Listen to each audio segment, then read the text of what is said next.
welcome to our 15th Vaccine Day. For those of you who don't know me, I'm Ruth Karen. I'm a professor here in the Department of International Health and the School of Public Health.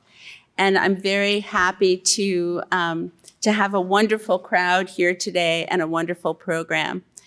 So every time that we host Vaccine Day, we invite giants in the field to spend time with our faculty, staff, and students, and to speak to us about whatever vaccine-related topic is most important to them at the moment. As you can see, we've hosted luminaries from around the world, and some of them are actually in our audience today.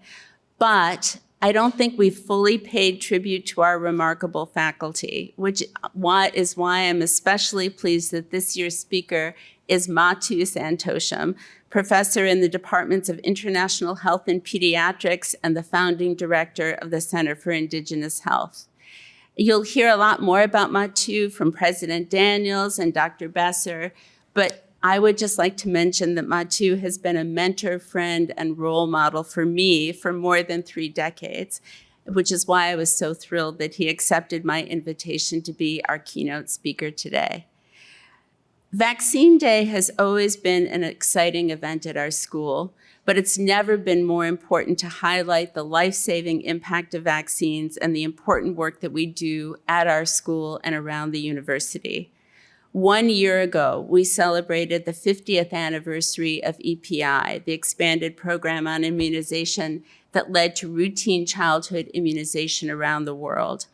Vaccination since 1974 has made the greatest contribution of any health intervention to mortality reduction and years of full health gained. The EPI program saved 154 million lives and added 10 billion years of full health. Measles vaccination, which is that kind of yellow gold triangle, played a big part in this, but so did Hib immunization, which is what's shown in green, and that's what you're going to hear more about from Mathu today. However, what a difference a year makes. This graph is from a paper that was published in JAMA just 2 weeks ago, which models the number of measles cases estimated to occur in the United States at our current immunization level over 25 years. If we stay at our current vaccination rate, it's estimated that we'll have about 850,000 cases of measles in this time frame. If our vaccination rate drops 10%, that number jumps to 11 million.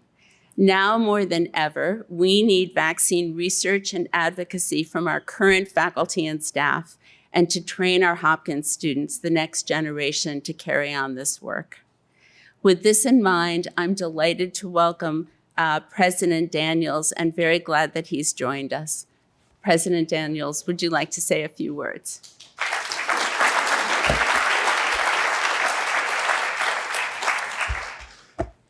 Good afternoon, everyone. I'm delighted to be with you all for this year's Vaccine Day keynote address. Thanks, Ruth, for your leadership and for framing this event. Indeed, it might well be the understatement of the century, this century and indeed the last, to say that vaccine development and deployment has been one of the greatest triumphs of the field of public health and one of the most impactful of the many contributions of the research enterprise to public life. As this audience well knows, Johns Hopkins has long been committed to this work across public health and medicine, especially here through the Johns Hopkins Vaccine Initiative.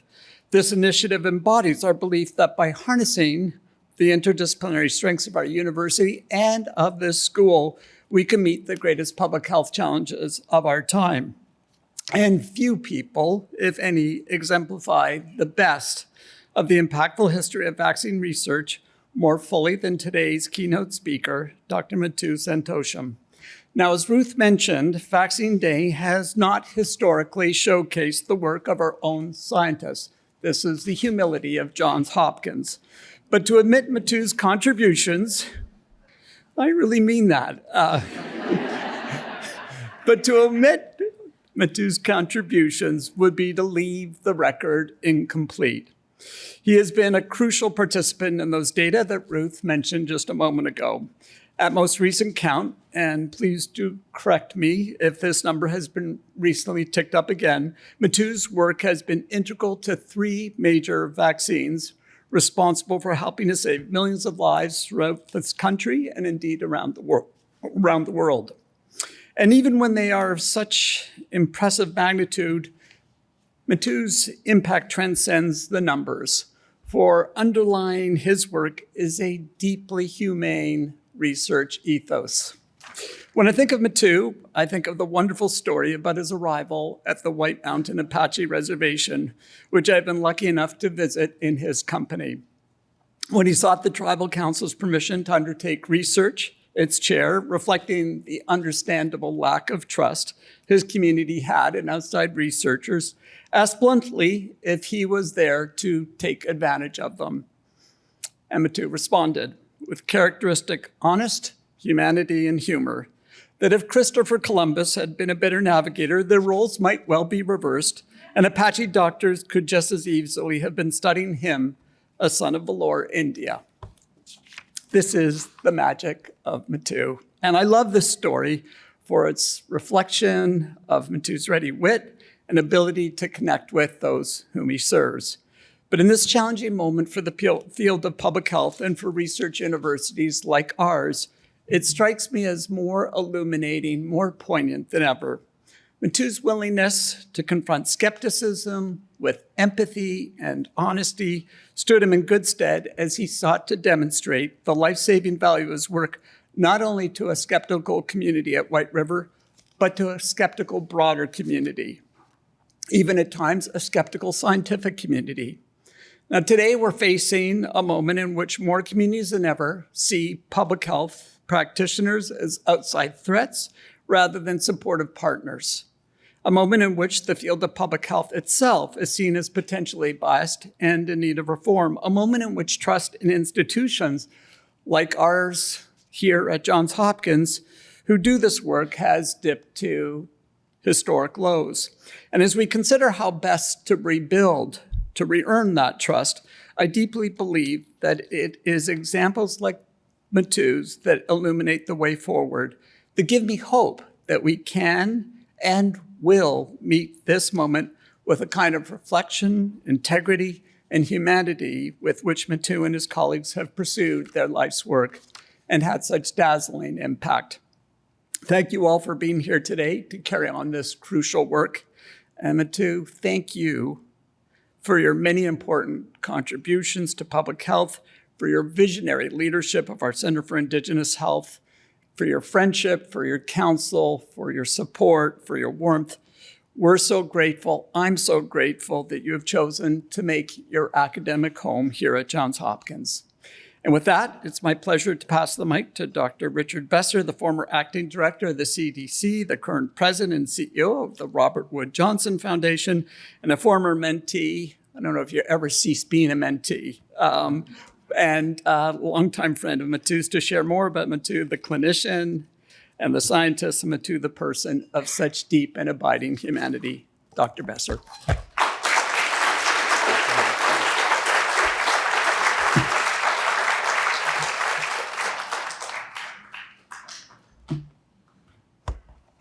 Well, thanks very much. It is, and good afternoon. It is truly an honor to introduce a man who has given so much to the world and so much to me personally. It is so important that we take time to recognize the incredible importance of science and scientists at a time when science, evidence, and truth are under profound attack in Washington. It is not an understatement to say that Dr. Santosham has had an impact on the lives of millions of people here and around the world in terms of the lives he has helped save and the families who have not had to experience the profound pain of losing a child. It is also quite a challenge to try and introduce someone whose life is best captured by stories, not by a CV, but I will give it a try. So Dr. Mathu Santosham was born in Vellore, India, and was encouraged by his beloved mother to be a doctor after seeing the devastating impact of diarrheal diseases on the lives of children. He took this to heart and obtained his MBBS in Pondicherry, India in 1970.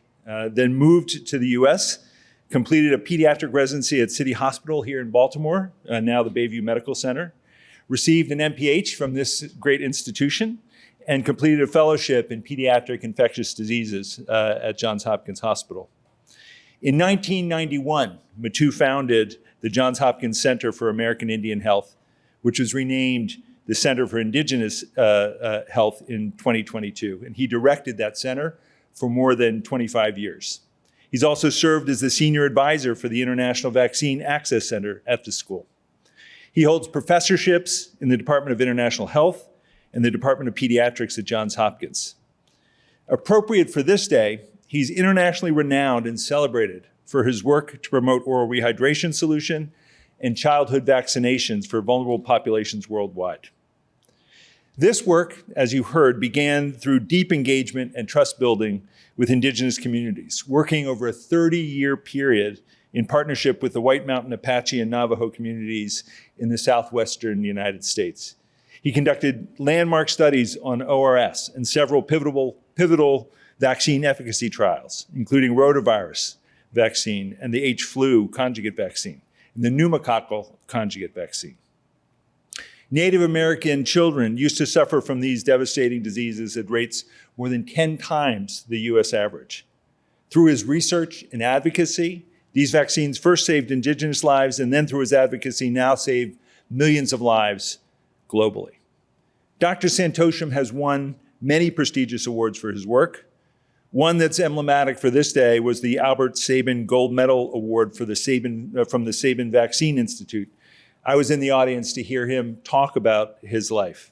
In presenting him with the award in 2014, the Institute noted Dr. Santosham's work with Indigenous children and communities on Hib vaccine efficacy studies led to the elimination of Hib in North America and ultimately other Western countries. The Institute also praised Dr. Santosham's role in the creation of the Hib Initiative, a project funded by the Gavi Alliance that catalyzed access to and uptake of Hib vaccines in low-income countries, preventing millions of cases of life-threatening Hib disease. Dr. Santosham also worked with the White Mountain Apache tribe to pioneer the use of oral rehydration solution, now known as Pedialyte. Based on these landmark trials, ORS has become the standard of care for treating diarrheal dehydration in the US and worldwide. Use of ORS is now credited with saving 50 to 60 million lives since 1980. So many people aspire to conduct one, possibly two trials in their lifetime that impact global health. Consider Dr. Santosham's impact in that light. Perhaps, though, Dr. Santosham's greatest contributions, as many in this audience who I recognize and I can attest, he has devoted his career to mentorship for so many. Not only Hopkins, trainees in pediatrics, infectious diseases, preventive medicine, and public health, but also young people in the Native American communities where he's worked. Mathu likes to tell the story from his time attending boarding school in Scotland. He had just failed a critical exam and had been told by the headmaster that medicine was out of the question and that he might consider a career in automotive repair. It was at that moment that a teacher, Miss Grant, saw his potential and fought for him to have a second chance to take that exam again.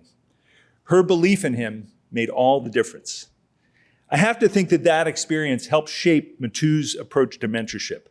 I'm one of the many health professionals who have had the great fortune of being mentored for my entire career by Mathu. I met him in 1986 when he was attending on the pediatric wards and I was an intern here at Hopkins. I went to his office, which is not far from where we are right now, and I told him I wanted to work in global health. And he said, "Come and see me when you're finishing your residency." So I did. He gave me a job that changed my life. Working on diarrheal disease and vaccine study at the International Center for Diarrheal Disease Research in Dhaka, Bangladesh. When I had challenges, he was there encouraging me, fighting for me, just as Miss Grant had done for him. At one point, my study had stalled, my relationship with my supervisor had tanked, and I had dengue fever. Next thing I know, there's Mathu at the guest house by my bed, encouraging me to get back up and to get going again.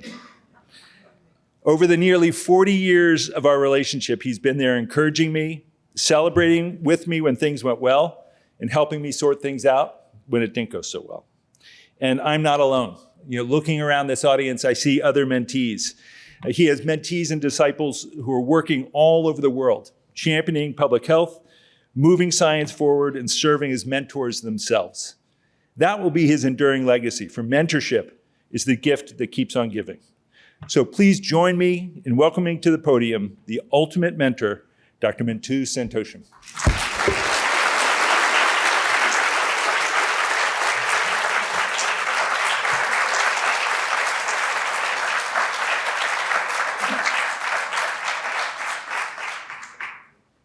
Wow, that is overwhelming.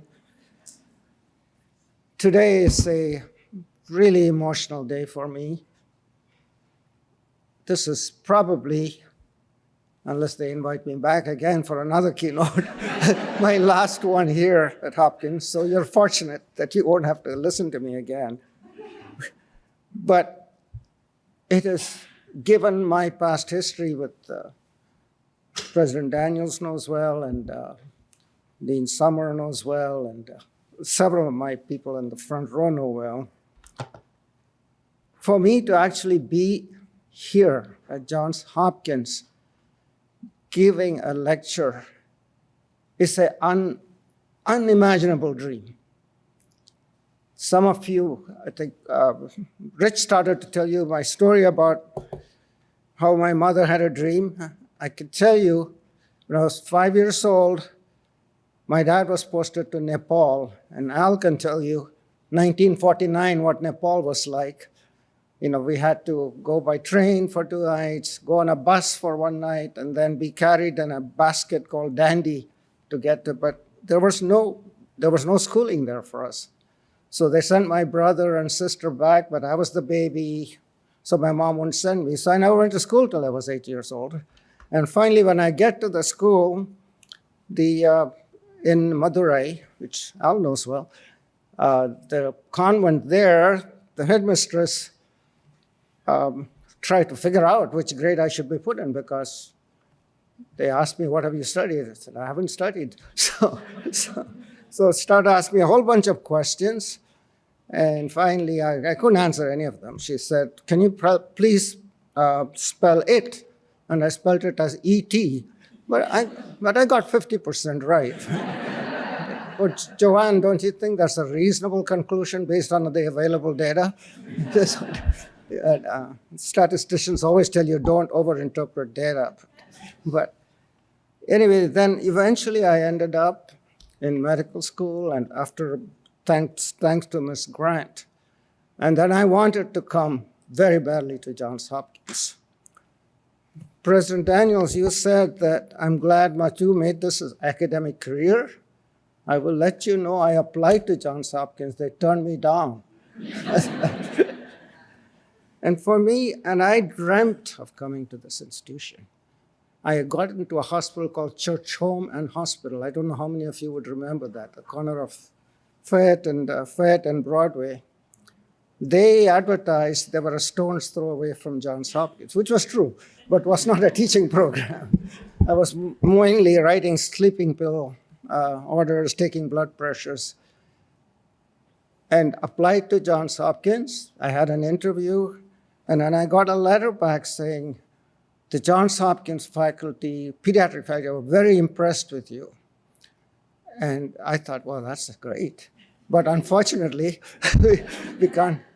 Then I was very proud of that letter, so I showed it to everybody. Then 3 of my friends who had also applied showed me an identical letter. So anyway, I always say tell my students, some of the worst disappointments in your life become some of the greatest blessings. My apologies to you, President Daniels, but my not getting into Hopkins was probably my biggest blessing, because I got to work with Harold Harrison, who was the world's expert on oral rehydration therapy or treatment of diarrhea. So anyway, I ended up at the Baltimore City Hospital. Now, looking around at this audience, it is extremely threatening, given the number of professors here, dean, the president. And I'm reminded of a story. There was a very famous professor who used to go around giving lectures all around, and the chauffeur would follow him. One day, the chauffeur said, "Professor, I've heard your lectures so many times. I think I could do it." And the professor had a good sense of humor. He said, "Yeah, do it." And he did it. Fantastic presentation, standing ovation. And then lots of questions. He could answer them all. And then he was about to leave the podium when the person said, "Oh, there's one medical student there who wants to ask a question." And that question, the chauffeur couldn't answer. He didn't know what it was. And then all of a sudden, he had a brilliant idea. He said, "That's the dumbest question I've ever heard. Even my chauffeur can answer that question." So, with that introduction, I'll tell you this is a great place to work. And I mean very sincerely, for all of you who are students or fellows or whatever, it's a great place to learn. The senior administration, in general, are wonderful people. I'll tell you one story with, never try to negotiate space with the deans. I walked into Al's office and said, "So Mathu, what can I do for you?" And I said, "Look, I am looking for space. There is no space. Is there anything else you want to talk about?" That was it. And then, what's his name? Mike Clark comes along. Mike is really smooth, right? He comes, "Oh, Mathu, what can I do for you? I need more space." "Oh, of course. You've doubled your staff. Let's talk about it." And I don't know where it happened, how it happened, but somehow our conversation transitioned into pollution in Beijing. I don't know how that happened. Very soon, the time is almost up, and he says, "Oh, sorry, we didn't get to that space issue." And that was the end of that. I won't tell you department chair stories. I will tell them you later. So how do I start the slides here? Oh, I see. Okay. Oops. I'm on the wrong set here. Oh, I see. Oh, great. Thank you. Thank you very much. I would like to start this lecture by first a few acknowledgments. The most important acknowledgement I have is for my wife, Patricia, who is sitting here. Without her, I would not be standing before me. Shh.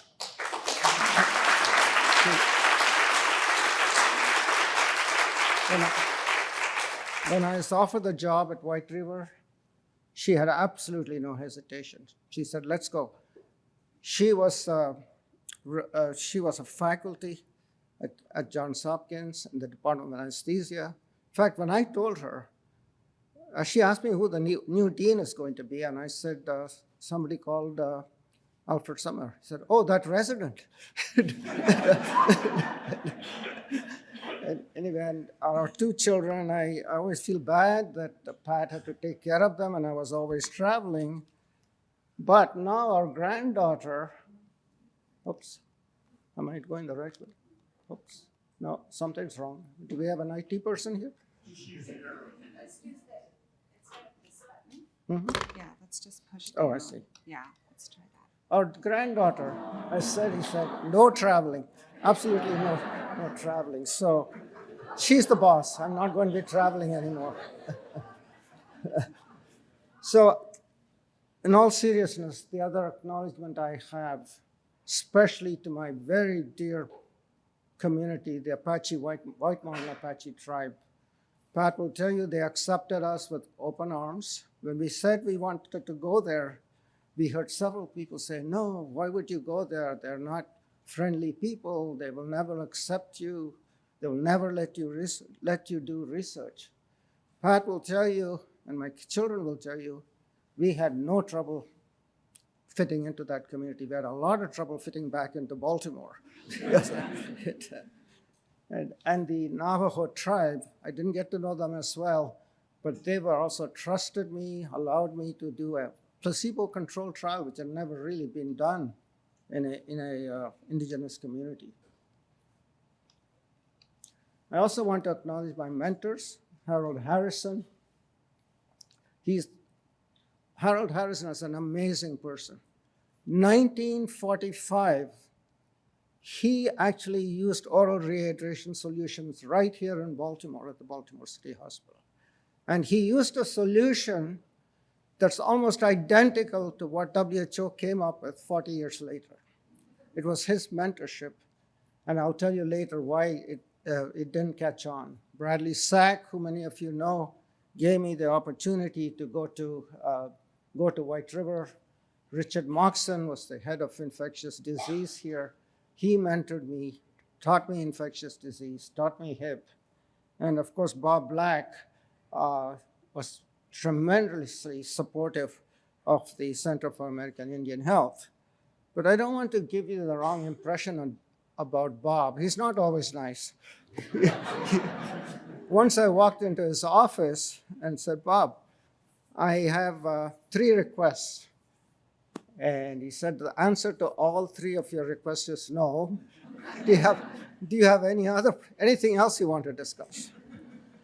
Now, Judd has a very, very different management style. Judd manages his staff like this. He uses the whip. And like one of the slaves is saying, I've heard he's a nice guy outside work. I think he is a nice guy outside work. Anyway, I want to thank both Bob and Judd and David and all the department heads who worked with me. Now, my first 15 years of my life of my academic career was working on diarrhea.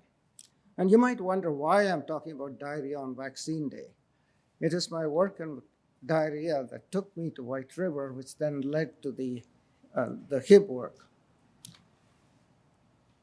The world looked so different in the 70s and 80s. 5 million deaths, we used to say, a death every 6 seconds. It was at that time, even respiratory disease was not considered as important as diarrhea because we were losing so many kids from diarrhea.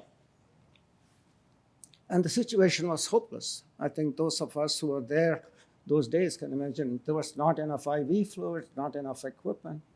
That picture at the top of the child with all those medicines, this kid received all these medications, several of them antibiotics, and ultimately died because only IV fluids were available, or could be used, nothing else.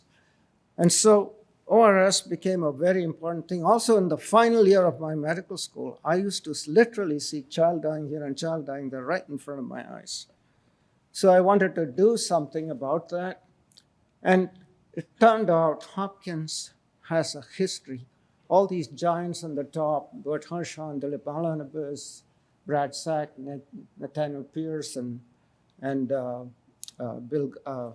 Bucky Greeno.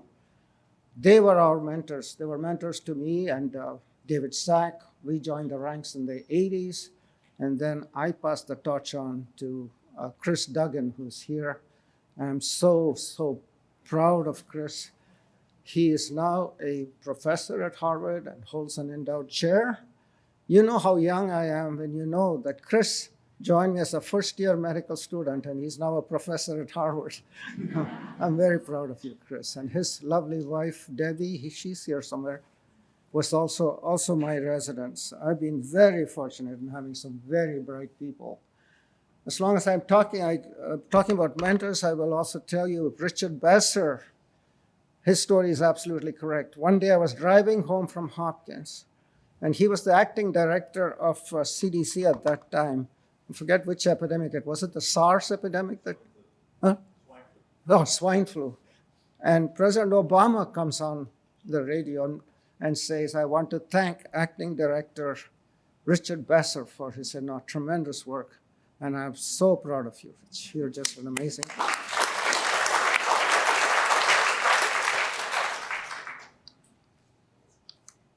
Oops. So ORS, for many of you who don't live in the diarrhea world, is an example of reverse transfer of technology. Many of those people you saw, but they worked in Bangladesh and in India. And ORS worked extremely well in those situations. But US pediatricians would not accept it. They were concerned about hypernatremia. The reason that happened is important to understand. Harold Harrison had the right idea, he had the right formulation, he showed that it worked well. But then a commercial company, Mead Johnson, decided to commercialize it because very promising product. Lots of kids were dying. But they decided to sell it in a powder form, just mixed. And they also used the wrong formulation because they wanted to increase the flavor, so they increased the carbohydrate content. So it's completely wrong because it increased the osmolality, it drew water into the gut, increased hypernatremia. There were kids who died all over the United States. So US pediatricians just were not going to use it. So I talked to Bradley Sack at that time. He and I discussed it.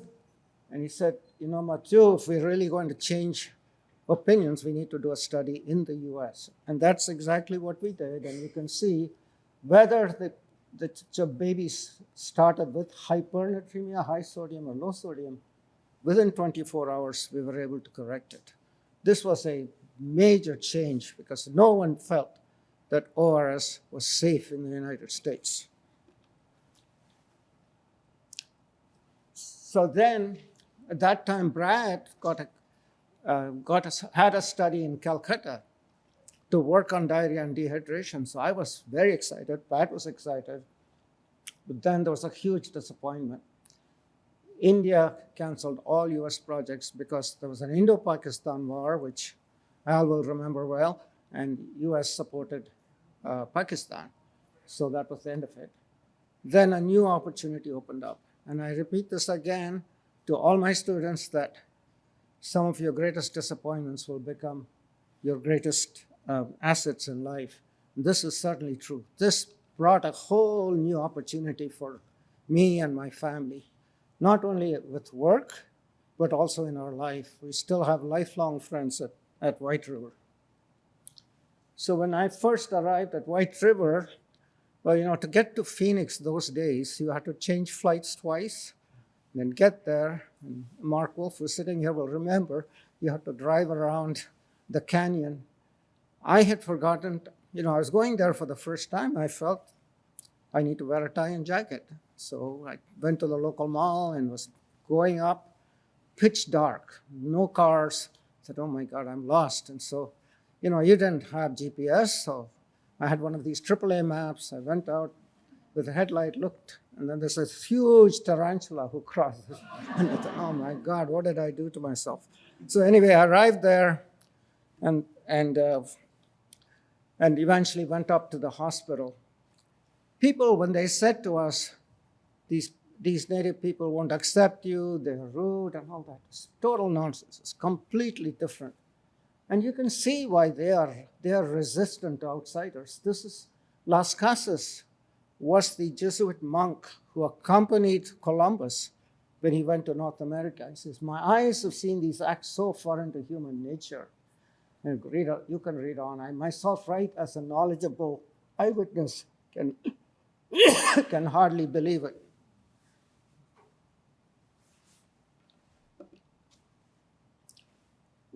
This is a very, excuse me, 1 minute.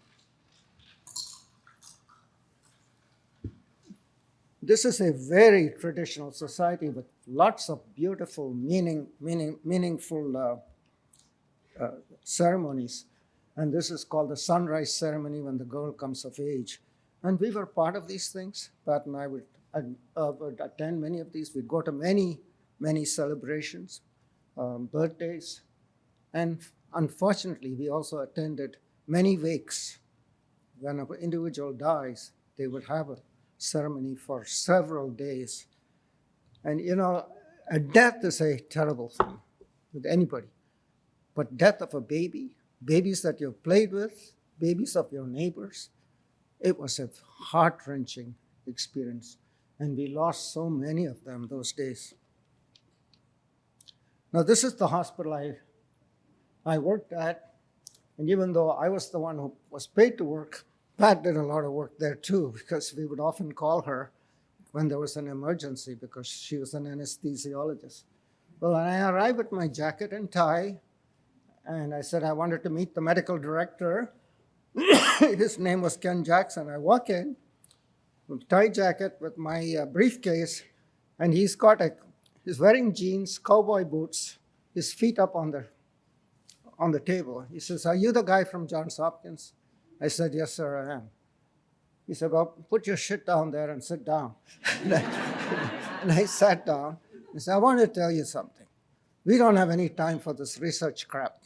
I said, "Okay, I understand that, but I'm a pediatrician. Can I help you?" He said, "Now you're talking. Let's go to the ER. I have several kids there I need seen now." That's the way my work started. But then I realized later why he said he doesn't have time for research crap. I mean, kids were dying. You need to take care of them. In fact, when I first went, I didn't do any research. I was taking care of kids. I took care of kids in the inpatient, and this is the first night I was there, I was called to the emergency room urgently. I ran over there. The kid was obviously in severe dehydration. All the veins had collapsed. So I told the nurse, "We need a cut down," fully expecting she'll call a surgeon. She came back with a cut-down tray and handed it to me. And I'd seen it done before, but I'd never done it, but I had to do it. I had to do my own lab work. It was grueling work, and thanks to Pat, she was taking care of the kids. I was at the hospital around the clock. But it was a tremendous experience. I also want to acknowledge Dr. Ray Reed. He was a Navajo physician who joined me. Without him, I would have never been able to expand my work to the Navajo reservation. Ray was not a pediatrician, but everyone thought he was a pediatrician because he was taking care of so many children. This is Reverend Gunther, who was born. He's a Lutheran minister who was born on the reservation. We went to that church. He said this to Pat when I was standing there. He said, "I buried 30 babies of diarrhea in the 2 months before you guys arrived." That was absolutely true and was tragic. Now, the other problem those days was not only did ORS not get accepted, the standard teaching in the US, in Baltimore, in UK, Australia, all over the world was when you have diarrhea, you rest the gut. In fact, the Nelson's textbook of pediatrics said that usual dietary intake is not restored until 7 to 8 days. Can you imagine a poorly nourished kid who has diarrhea and then you don't feed the kid for 7 days? It made no sense at all. So I decided to conduct a study, early feeding versus delayed feeding.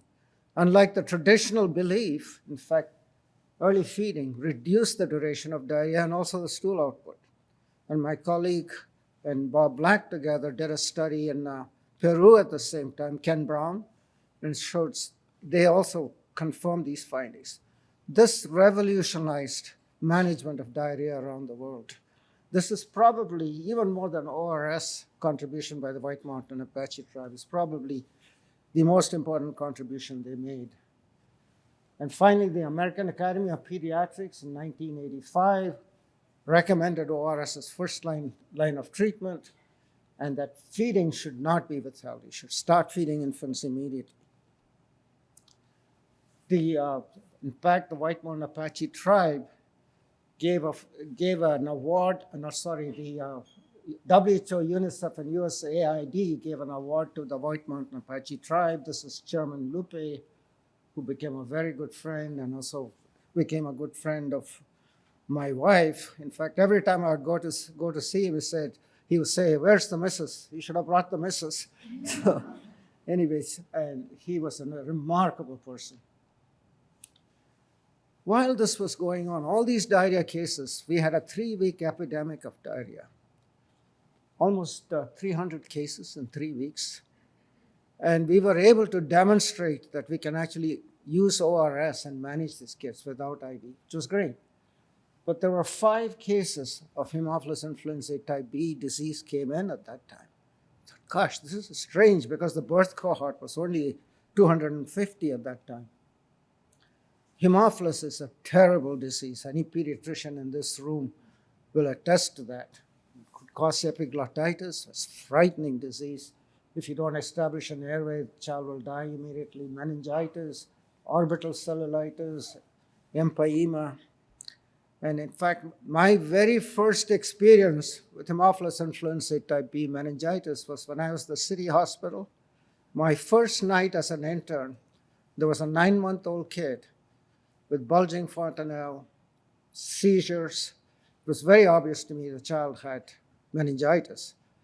I called the senior resident. He said, I don't have time to come down, do a spinal tap, and then call me. I put the needle in, removed the stellate, and the spinal fluid hit my chest. And it was all turbid. And and that every pediatrician knows what that means. That means that it's full of white cell. And then I did a very quick calculation and realized these rates are phenomenal. They're way higher than the rest of the United States. And then later on discovered that it's the highest in the world. Now, the disease meningitis has been around forever. This probably was a case of meningitis. Recorded in the Holy Bible, he said to his father, my head, my head. His father told a servant, carry him to his mother. After the servant had lifted him up and carried him to his mother, the boy sat on her lap until noon, then he died. And millions of kids have died over the years from this terrible disease. It's called Haemophilus influenzae because it was actually thought to be the cause of the flu pandemic in 1918. And epidemic is actually a name for evil influence. The two, Margaret Pittman was the first person to actually describe the capsule of Haemophilus influenzae type B, which is the one that caused most of the meningitis in the US and around the world. This graph here, the one to the left, is one that's a brilliant observation by a person called Father Gill. Father Gill demonstrated that there's inverse relationship between the incidence of disease, and if you'll note that the disease is highest between 6 months and 2 years and pretty much disappears by the time it's 5 years. And that has an inverse correlation with the bactericidal antibodies, as he called it. About 40 years later, Porter Anderson, who's my dear friend and a mentor, demonstrated what Father Gill was calling antibactericidal power was actually anti-PRP antibodies. This was the beginning of developing a vaccine for this, because we now knew that if you can develop enough antibodies with whatever antigen you give, then you can protect these kids. So when I saw those 5 cases, the best thing I knew I could do is call Richard Moxon. Richard Moxon was an established Haemophilus influenzae researcher, and he told me, you need to call this guy called George Sieber. And I called George Sieber and said, hello, Dr. Sieber. My name is Mathu. I have a terrible problem with meningitis here. I understand you have a product that might help. And what George had, what was called a hyperimmune globulin. He was working at the Dana-Farber Cancer Institute, immune-compromised individuals who have been given chemotherapy in most cases. And he developed a globulin by injecting adult donors with the Hib vaccine, pneumococcal vaccine, meninge vaccine, and he would give it to them every 4 months. And he had an anecdotal observation that seemed to prevent disease. So I called him and I said, could you give me that product? He said, I can give it to you, but we need to get FDA approval, and it has to be under an IND. And so we decided if we're going to get a IND, we might as well do a randomized trial and prove whether it works or doesn't work. So we did that trial. Oops.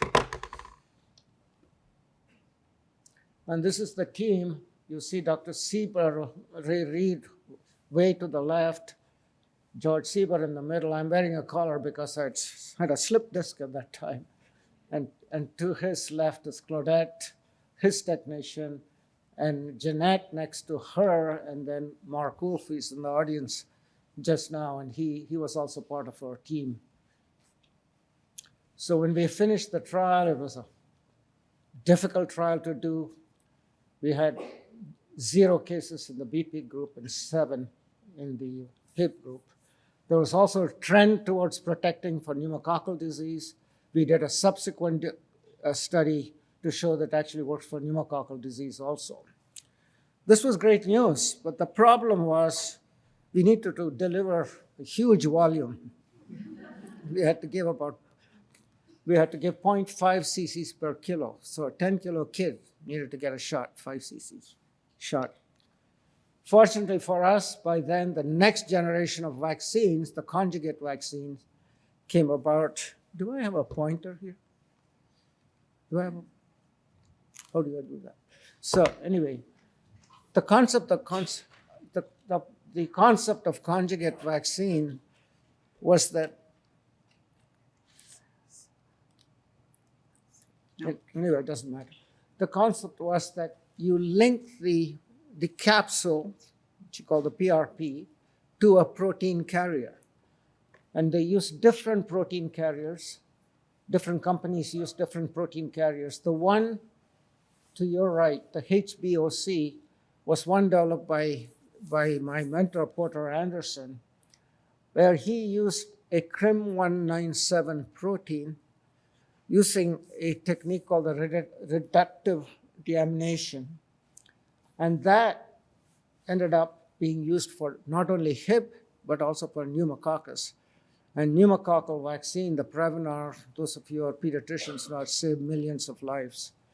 And I used the one to the left here, the lower left, which is the PRP-OMP. And I'll tell you the reason I used that one is because majority of our cases were, not majority, half the cases were occurring below 6 months of age. So we needed a vaccine that will work with the first dose. Only the Merck vaccine seemed to produce enough antibodies after the first dose. So we did this trial across the Navajo reservation. The Navajo reservation is about the size of West Virginia. And you can just imagine in those rural conditions, we had to conduct surveillance. And just like we have snow days here, they used to have mud days where people would get stuck. There was, of course, no AAA there to call. Our staff would sometimes drive 20 miles in one direction, no cell phones. They're not there, and then you have to go back again. Very often, we actually would draw bloods in the local supermarket or anywhere, find them on the road, flag them down and draw blood. That's the way we did it. Anyway, the study was a remarkable success. There were no cases in the vaccine group and 13 in the placebo group. But even more important, there were no cases between the first dose and second dose. So basically, if the kid had received just one dose, the child was protected. So this was a huge success. Simultaneously, as I finished the study, there was another study done by Porter Anderson and Steve Black at the Kaiser Permanente, and they showed that another vaccine called hip titer also worked. So this is all of us celebrating after the after we broke code. The interesting thing is I got so excited when I saw this, I ran around up and down the halls of the School of Public Health telling people no one was interested because Saddam Hussein had invaded. Which country did he invade? Was it Kuwait? He invaded one of the countries he invaded, and everybody was glued to CNN News. So nobody wanted to listen to me. But then it was quickly adopted in the US. I've never seen a vaccine adopted so quickly because pediatricians were scared of this disease. The disease just plummeted. It was accepted all around Europe. But when I looked at what the attack rates are in these poor countries where the greatest number of child mortality is, none of them were using the vaccine. So I pulled together, I called for a meeting at Scottsdale in Arizona. We got all the leading academics who are working in this field. We got all the donors. We got all the decision makers for around the country. And we passed a resolution, and we all agreed that we're going to lobby with the major funders to try and get money to implement a hip vaccine around the world. Thankfully, we were successful, and Anne Shuckett is here. We collaborated with the CDC, and Shuckett, who has been the deputy director for many years, a very dear friend, and one who's done so much for this country. Next to her, in the middle of the two ladies, is Kim Mulholland from the London School of Hygiene, a phenomenal researcher and a good friend. Next to him is Rana Haji, who's here somewhere in the audience. Oh, there she is. We hired her to become the project director, and to her right is Thomas Cherian, who was doing the heavy lifting for WHO. And to your right, to the extreme right, is Okubele, who was doing the job that Kate O'Brien is doing now for vaccines. This was a tremendous group. I learned so much from all of them. They were, not only did we all work very hard, but we had a great time, right, Rana? Absolutely.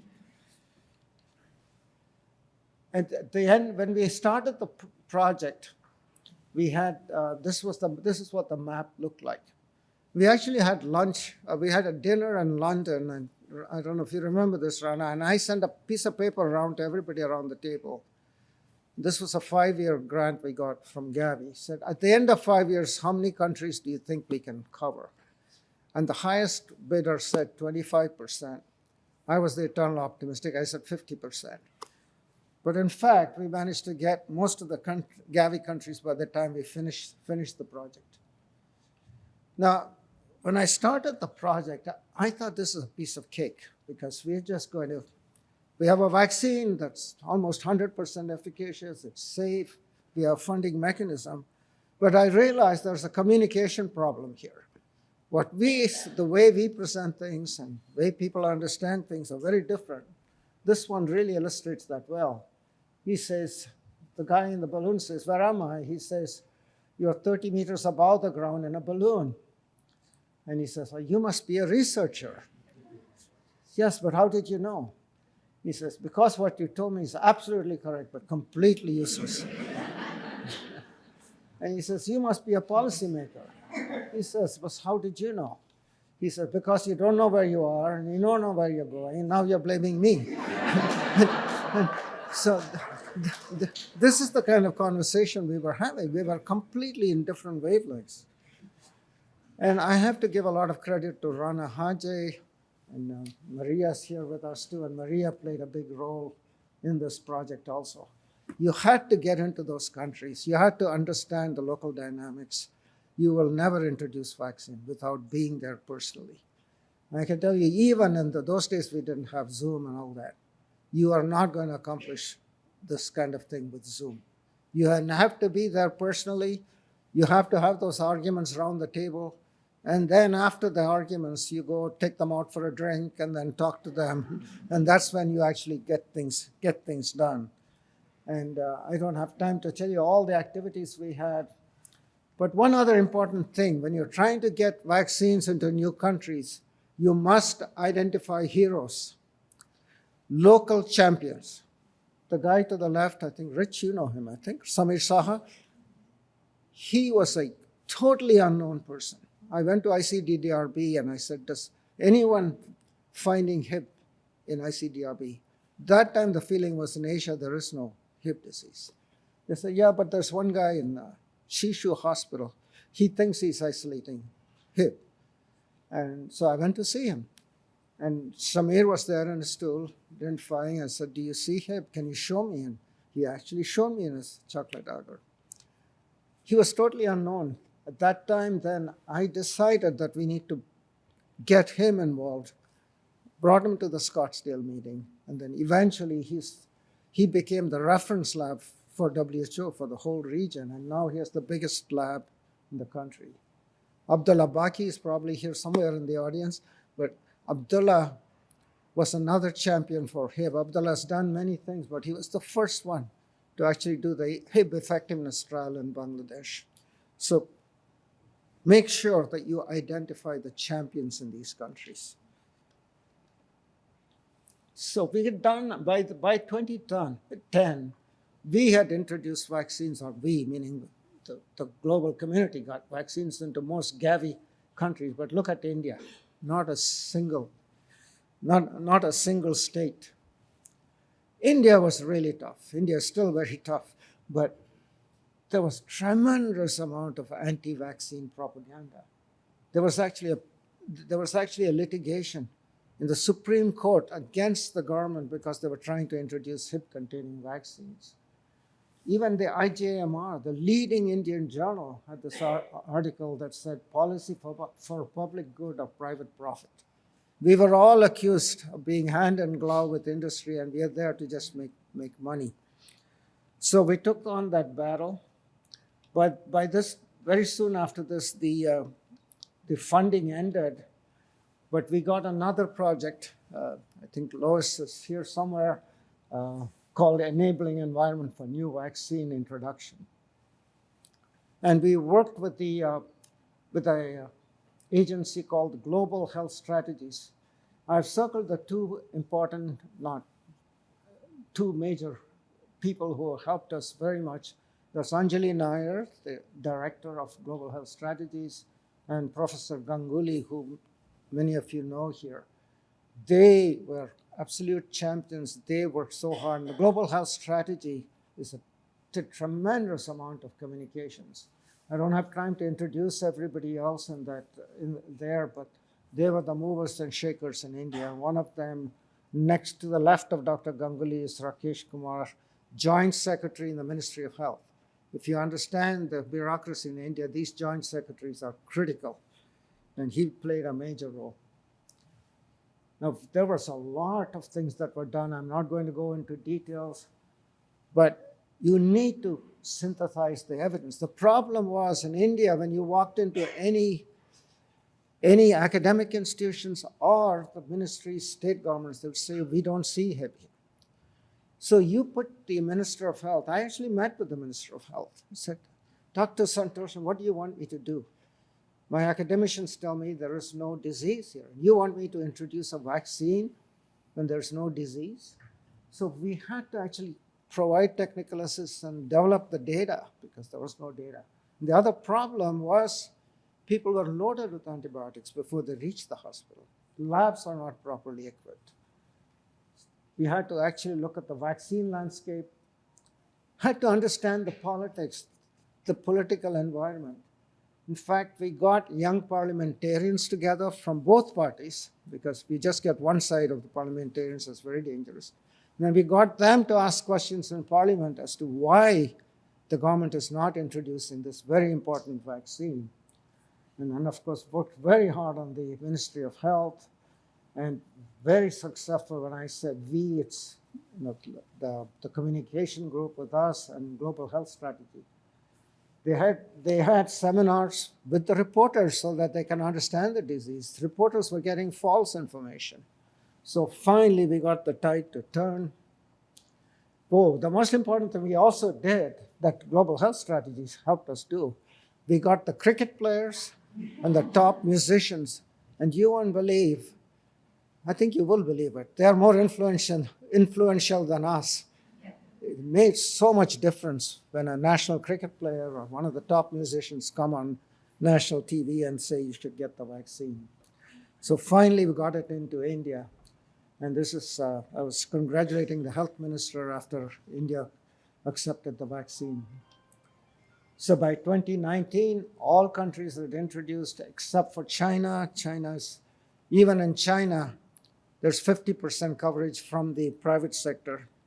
I have still not given up on China. I'm hoping we will get it in there also. the disease dropped dramatically everywhere. And by 2024, 2.8 million deaths had been averted from Hib vaccines.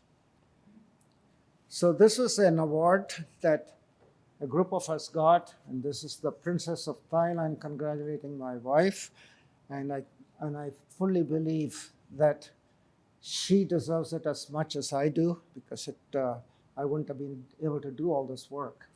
And the other people in this, you see, John Robbins is is in a wheelchair. Porter Anderson is to my left, and the lady other side is Raquel Schneerson. They are responsible for the development of the conjugate technology, and they are the true heroes of Haemophilus influenzae, control of Hib disease.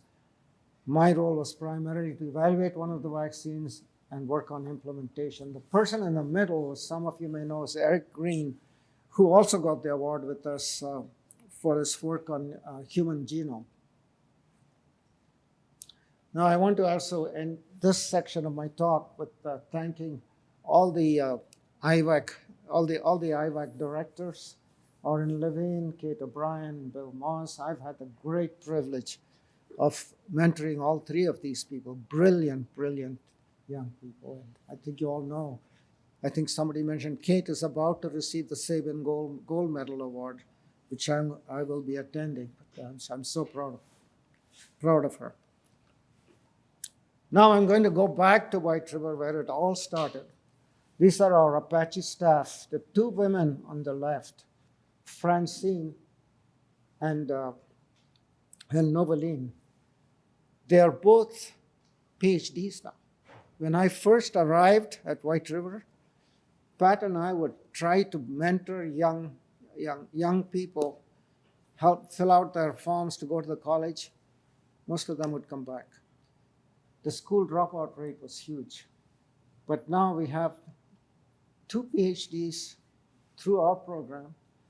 The one closer to me is Francine. She's one of the supervisors. The one furthest away is Noveline. She's actually in charge of our old site.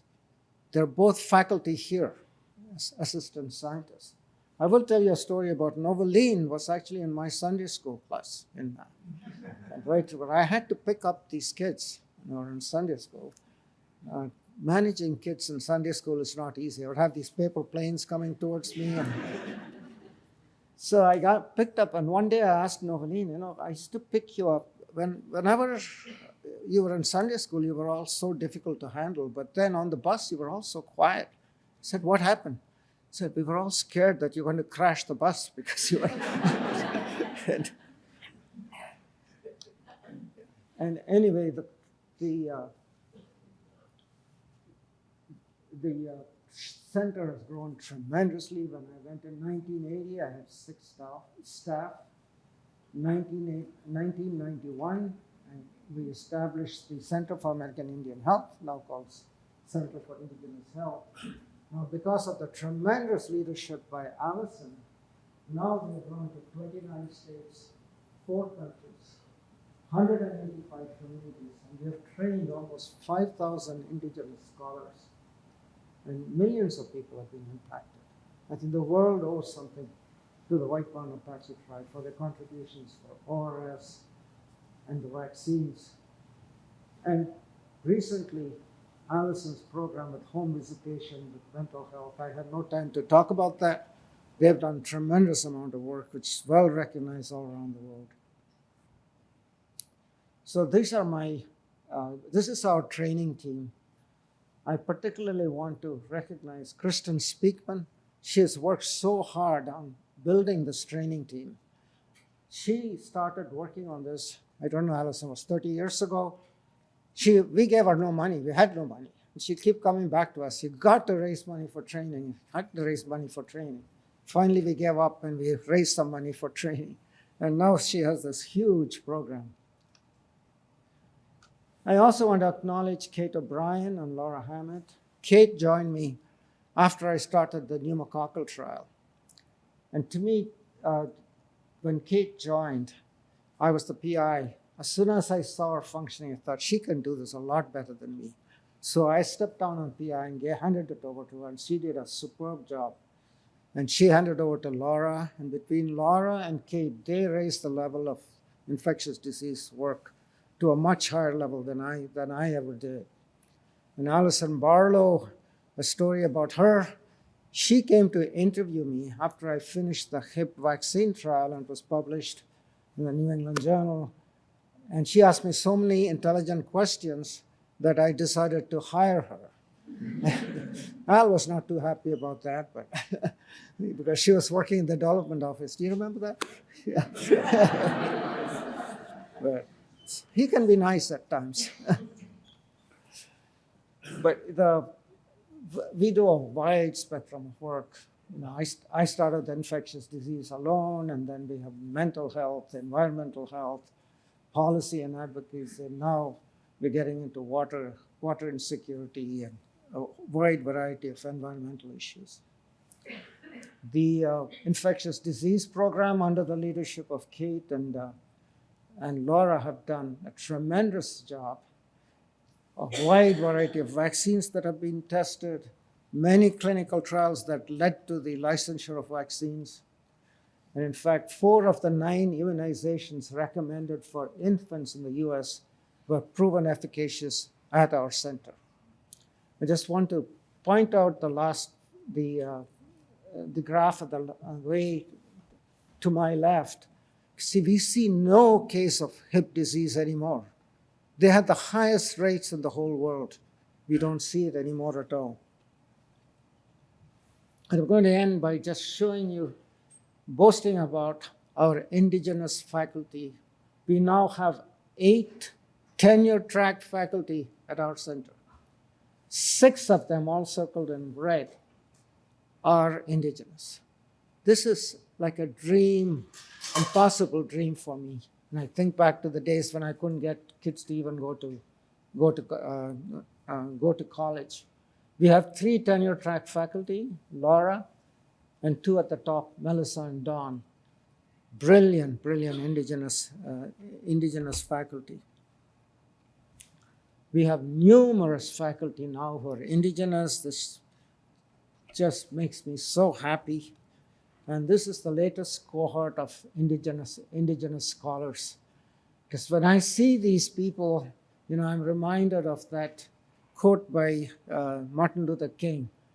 He said, I have seen the promised land.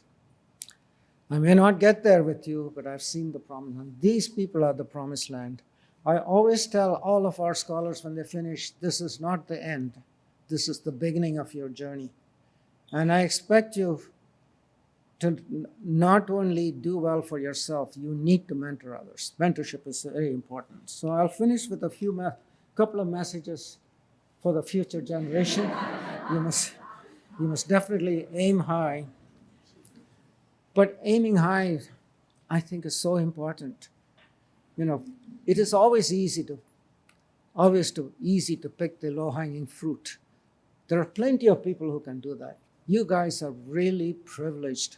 You guys have had such good training. You need to go for this guy. You need to dream that impossible dream.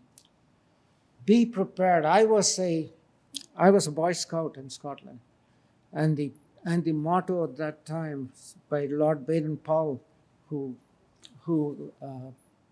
started the Boy Scout movement, said, you must be prepared. In our context, you must be prepared to take advantage of opportunities. Opportunities will come, I can guarantee you. It's a question of whether you recognize it or not. And opportunities rarely knock at the door more than once. And you have to take advantage of those. And you can't be afraid of criticisms. If you're trying to do something important, there will be criticism. When I started the center, I was criticized from all angles. Who are you to start a center? Why are you doing this? Florence Nightingale once said, she was advising a young engineer who was going to India to do sanitary reform. She said, you will face great opposition, but great works do not prosper without great opposition. So you must be able to take that. Finally, I just say, don't be afraid of failure. If you aim high, you're going to fail. If you don't fail at all, your aim is not high enough. Mandela said, "Don't judge me by my successes, judge me by my failures." You will fail, you will fall, but you need to get up. It's not how many times you fall that matters, how many times you get up. So at the end, if you keep going, as Louis Pasteur said, whether or not your efforts are favored by life, when you approach the end, you must be able to say that I did what I could. I did my very best. Doing your very best is success. So I'll end with this Navajo blessing, which has always meant so much to me. It says, with beauty before me, there may I walk. With beauty behind me, there may I walk. With beauty above me, there may I walk. With beauty all around me, there may I walk. In beauty, it is finished. Thank you all so much.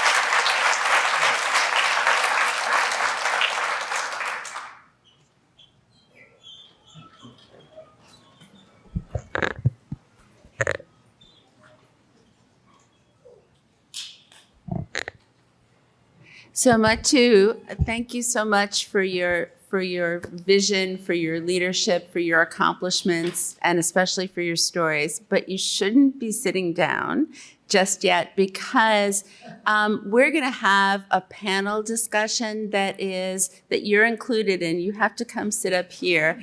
That is led by and consists of what I call your mentees and grand mentees. So I'd actually like to ask Laura Hammond, who you've heard about, who is one of the mentees, a professor in our Department of International Health, who will lead the panel and introduce our other panelists. Laura.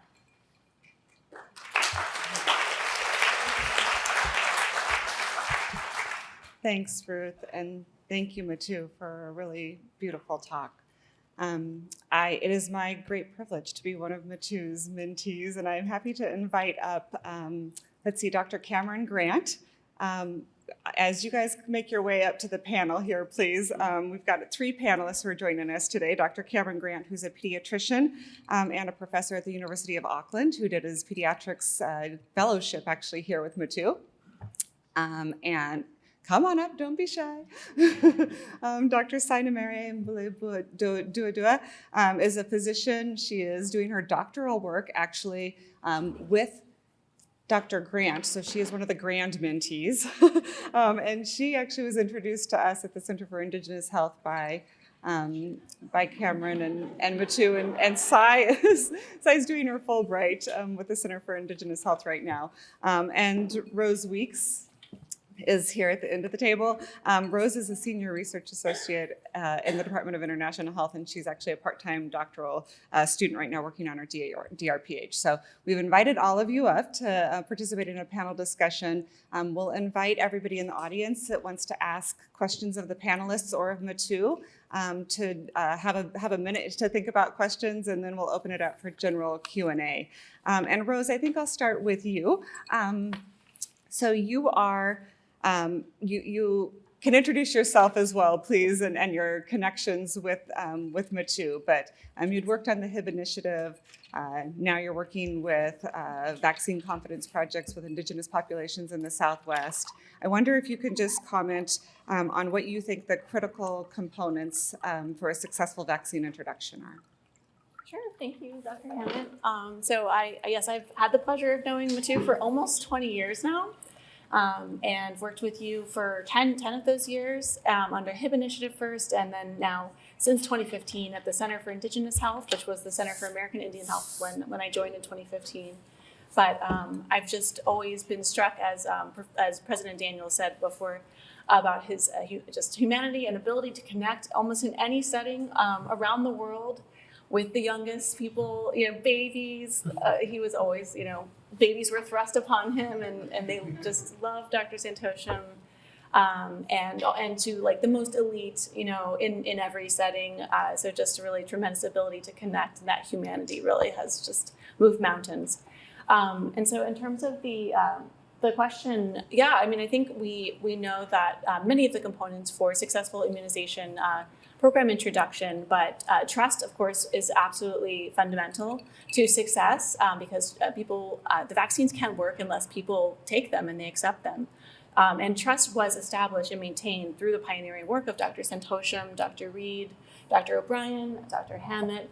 So that's been really fundamental to seeing the really high levels of immunization coverage that have been achieved in the White Mountain Apache tribe and Navajo Nation over the years. So there's been really strong immunization programs. There are many logistical considerations when it comes to introducing a new vaccine. I'll just focus on the component of the health worker.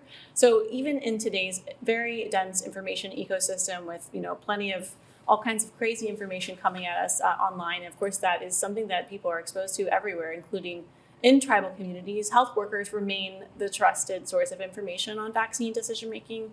And so ensuring that health workers are equipped with training and information on everything from the vaccine schedules to how to make a strong recommendation for vaccine in all appropriate contexts is really critical.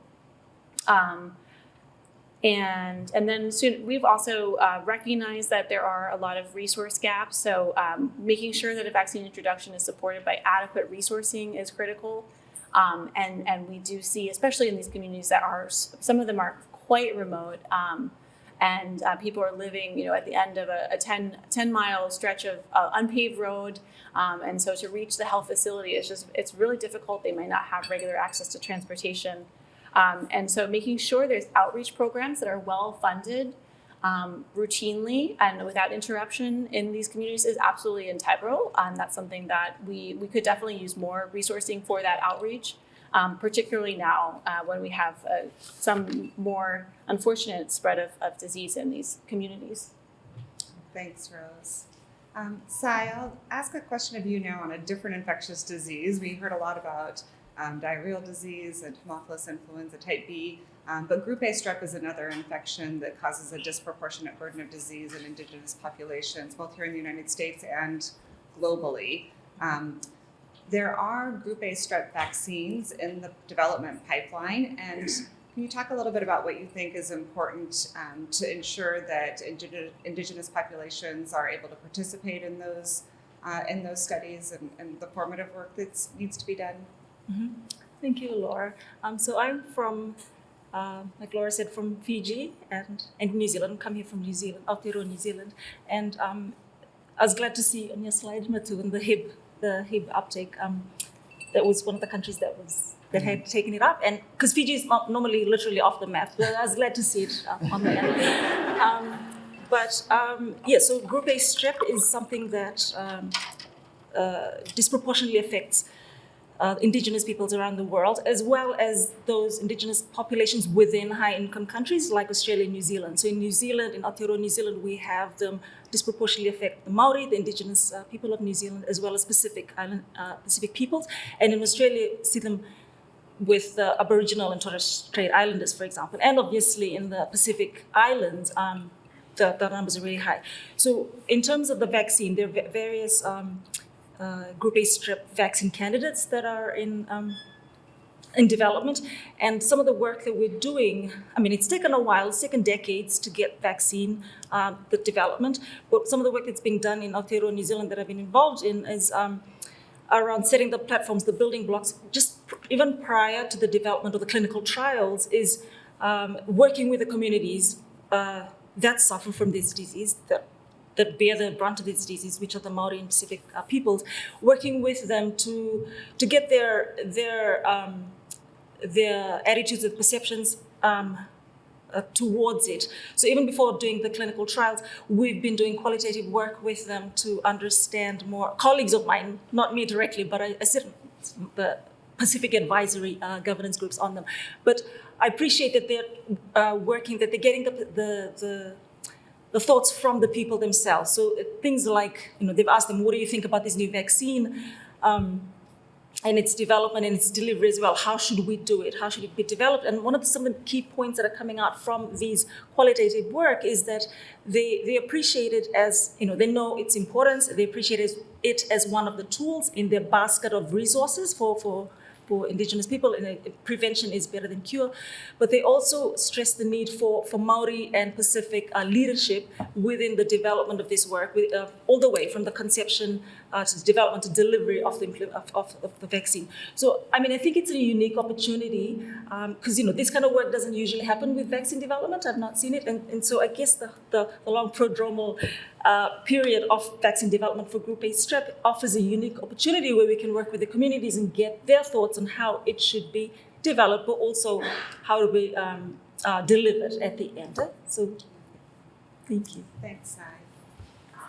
Dr. Grant, I wonder, just sort of hearing the takeaways from the HIV experience that Mathu presented, are there any of those sort of lessons that resonate with you based on your experience working with Indigenous populations in the Pacific? Kia ora tātou. Hello, everyone. No kotirana oku mātua te puna. My ancestors are from Scotland. I whanamai ho ko Aotearoa, e tipuake ho ko Aotearoa. My family are from New Zealand, and I grew up in New Zealand. Ko Cameron Grant aho. Miss Grant. Toko ingoa. Miss Grant. I never understood why Mathu even had 5 seconds of time for me, because he seemed so busy, but he did, and now I understand why. Grant. So yes, vaccine preventable disease is all about timeliness and all about delivering the vaccine on time to those most at risk of the vaccine preventable disease. And what a wonderful way to do that, by doing the studies in the populations who have the greatest burden of disease. I feel embarrassed to compare that to what happens in Aotearoa, where currently the population with the lowest immunisation timeliness are our Indigenous Māori population. And in this current environment of vaccine hesitancy, less than 50% of our Indigenous population are immunised on time if you measure it at age 6 months. So there's much to be learned about the importance of development of relationships built upon trust. Relationships develop at the speed of trust, and social change happens at the speed of relationships. And I think Mathu has shown that far better than anyone else I know. Kia ora. Thanks, Dr. Grant. I want to open it up for any of the audience to ask questions of the panel or of Mathu, and for the panelists also to ask any questions of Mathu. And while people are maybe coming up to the microphones, I think there are microphones on each side. I'll just maybe ask one more question while people are coming up with their questions of each of the panelists. If you had to choose sort of one thing that you thought was the most important, either gap to address or tool to sustain high coverage right now, what would it be? You get one. Trust. Oh, you're going to go first, Cameron. That's a good call. Yeah, well, related to that, relationships. I think it all comes down to relationships with the community based on trust. Mathu, you can go too. You're asking me too? I never have one answer. No, but I do believe trust is absolutely important.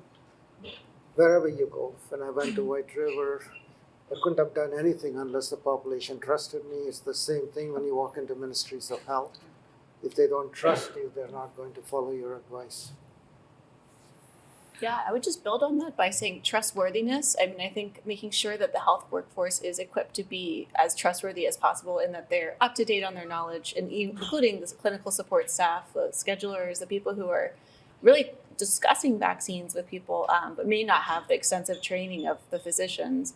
So making sure that they have credible and up-to-date information, and they have the ability to have a conversation in a way that's patient-centered. Motivational interviewing is a great skill to meet people where they are, making sure they have those robust skills to make a strong recommendation for vaccines. Are there questions? Does anybody, if you guys have panelists have questions for Mathu, please feel free to take that opportunity. And if there are questions for the audience, we'd love to. Oh, there's no microphone on this side. I'm sorry. Okay. Hi, Mathu. Really enjoyed your talk, and you were such a mentor to me as an advocate. It's a tough time to be an advocate right now, so I'm curious for you and the other panelists, what's your advice, particularly to young people that are getting into advocacy? Can you repeat that question? I can't hear it. Yeah. So the question is, it's a tough time to be in advocacy right now, and what do you have for advice for young people right now who are working in the field of advocacy? Thank you. You know, the answer actually is that ultimately we need to learn to communicate right now. My reaction, and most of us, you know, it's like talking to the choir. You say, you get angry with people who don't want to receive the vaccine, or people are saying vaccines are not safe. And there's often a kernel of truth in what they're saying. When they said, for example, with rotavirus vaccine, they said, rotavirus vaccine is not safe. It is not safe all the time. There are a few side effects, and we need to acknowledge them. I think what happens to us, we're totally sold on this for good reasons. We know if we can get these vaccines out, we can save a lot of lives. But on the other side, those people truly believe you might harm their child. And one of the things I was absolutely shocked to listen on TV, there was a couple that lost a child from measles. When they were interviewed, the reporter asked, if you had another child, would you give the measles vaccine? He said, absolutely not. So we have a big problem with communication. I don't know, you are the communication specialist, you guys need to figure this out. I'll throw another question out, which is, I think, Mathu obviously talked about lessons learned from Indigenous populations that really scaled to the world. Are there other examples, I think, particularly maybe for Sai and for Cameron, of lessons where we've learned from Indigenous wisdom and scaled that to other communities? I mean, there's an approach to delivering health called the Te Ao Māori approach, which I think resonates with this. Well, you can imagine the situation of you walking into a patient's room with your team. The Te Ao Māori approach says you introduce yourself and each member of your team and explain who you are. You identify the oldest person in the room and acknowledge them. You introduce yourself by saying where you're from rather than who you are. And by doing so, you invariably form some contact or commonality with the people in the room. You give them the opportunity to describe their healthcare journey, because invariably there will have been multiple episodes of interactions with the healthcare system, and some will have been good and some won't have been good. And that will be flavouring your interaction there. You acknowledge that perhaps they've been awake all night in the emergency department and maybe they've got other children at home who need care. You then talk about that episode of illness. You finish by summarising what's been said and what's going to happen subsequently, and you say farewell. It's good for the patient, it's good for the physician. You have a relationship then that you can use to work on health. The way that we do our work, more even than the work itself. Mm-hmm. Thank you. Yes. Hi, I just want to give a little anecdote that I think speaks to the trust. I worked with Mathu very early on at White River on one of the diarrhea projects. We had a terribly sick baby boy who came in, and we wound up having to do a scalp vein IV. And this boy had a rich head of jet black, beautiful hair. And we had to shave it off in order to get access to the scalp vein. We did. We saved the child's life, and we thought we had done what we were supposed to do. The parents were tragic. They felt this was a tragedy.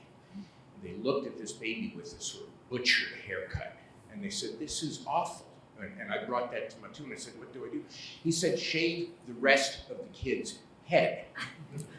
And we did, and the parents were delighted, and they felt hurt, and they got that we were proud of ourselves for saving the kid's life. At that point, we used IV fluid. But what Mathu suggested and what the parents felt was that their concerns were heard and were met. And I think that was as important to that family probably as the IV itself. So I want to thank Mathu for teaching that. Thank you.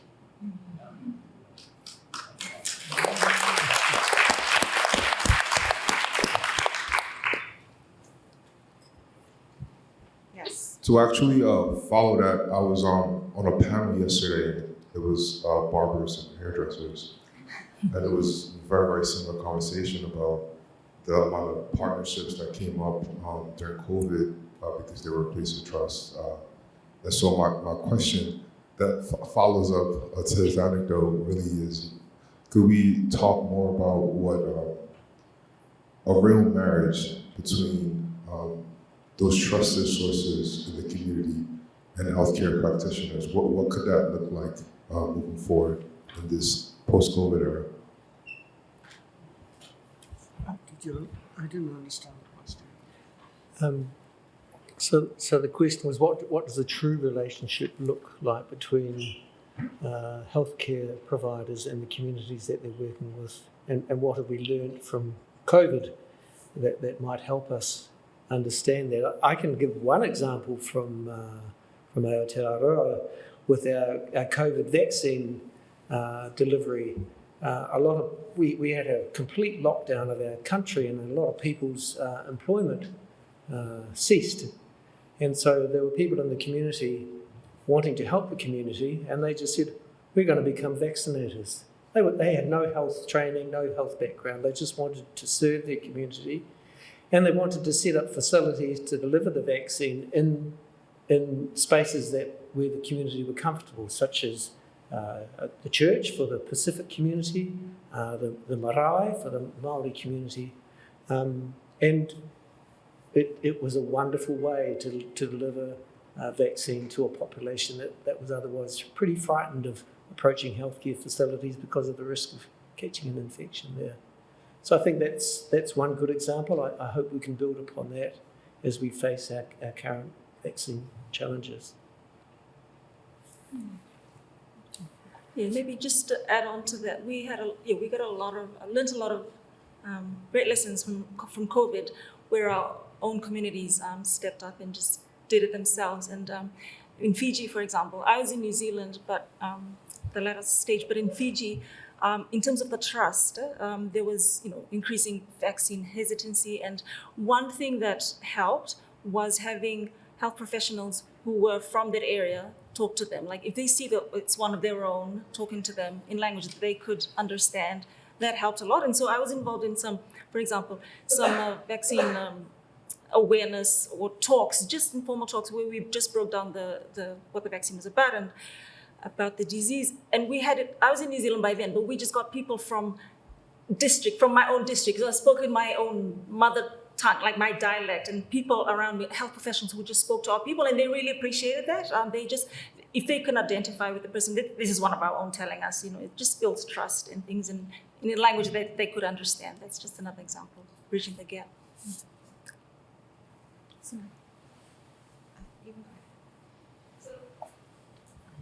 Empitu Ashte, Tikuya, Waisin, Smai Vikin, Matsiapie. Hello, my relatives and allies. My name is Smai Vikin. I'm Hongpapa Lakota from Standing Rock and Pine Ridge Reservations in the Dakotas. I'm also with the Center for Indigenous Health as one of the doctoral candidates. So I was up there and I was, oh my gosh, Mathu, you're so cool.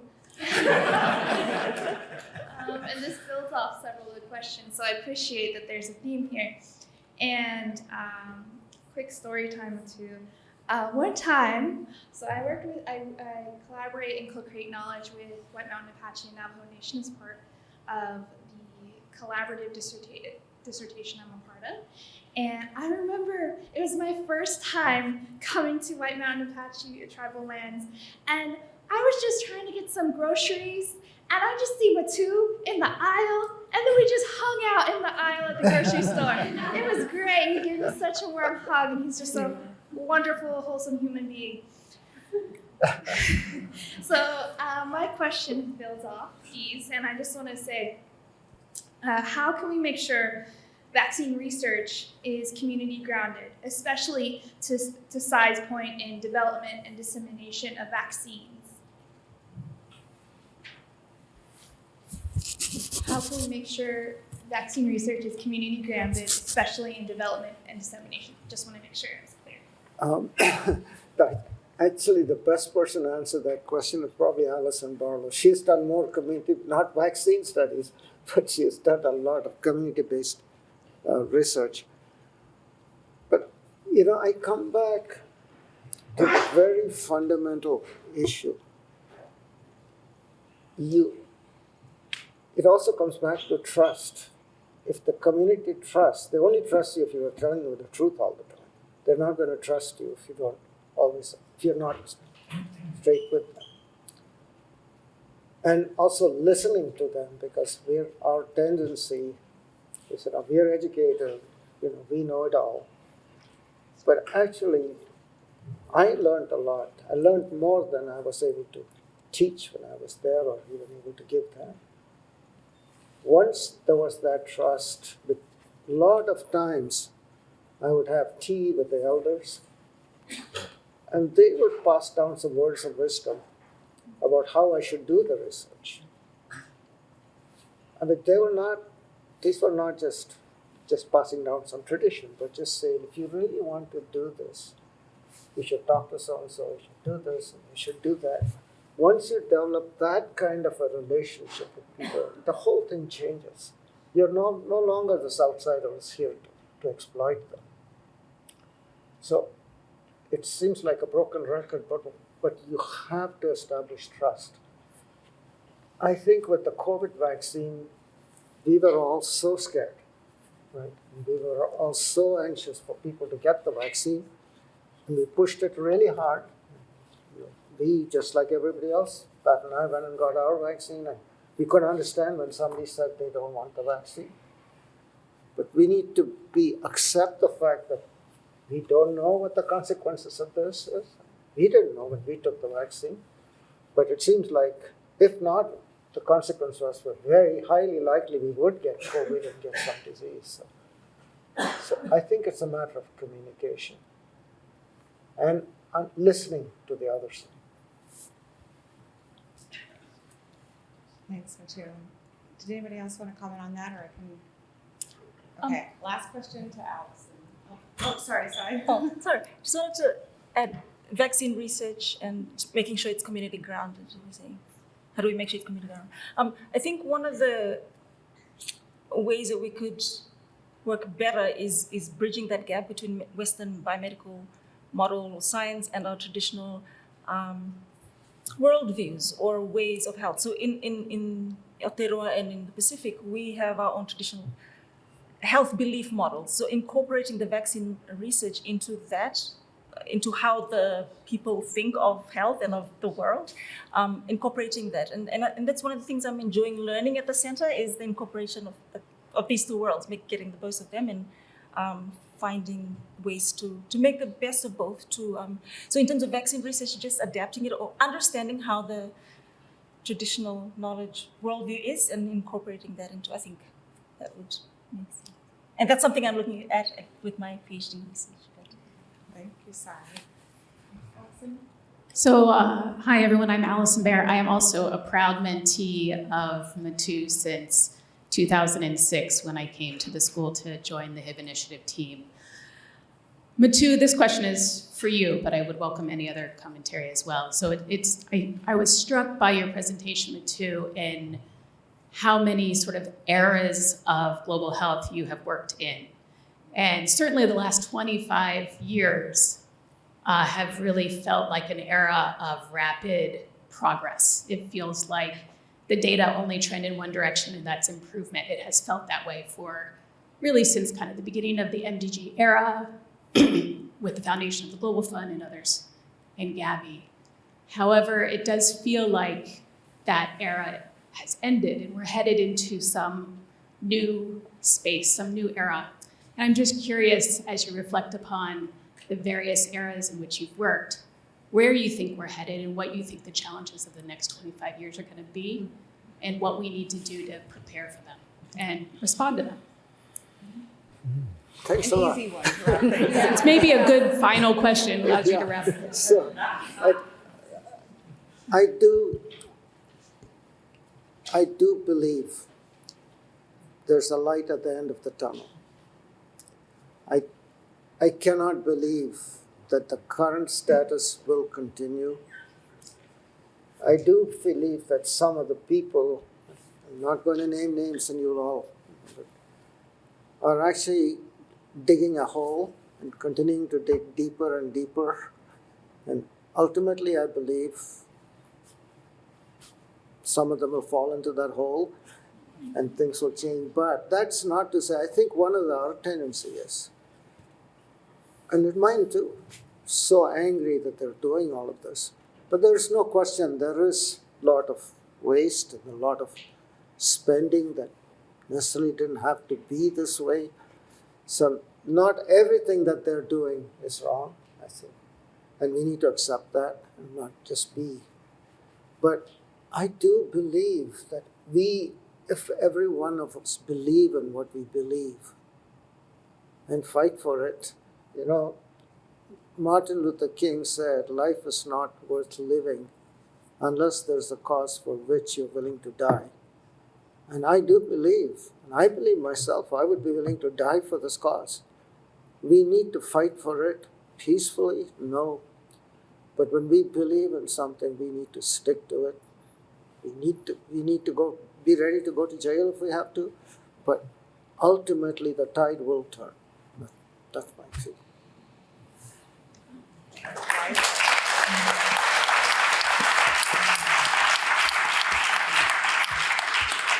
Thank you, Mathu, and to all of our panelists, and with immense gratitude, I think, to the Indigenous Wisdom Keepers and to Mathu for showing us the way. I think we're going to head over to the poster session. Did you want to close up? Thank you.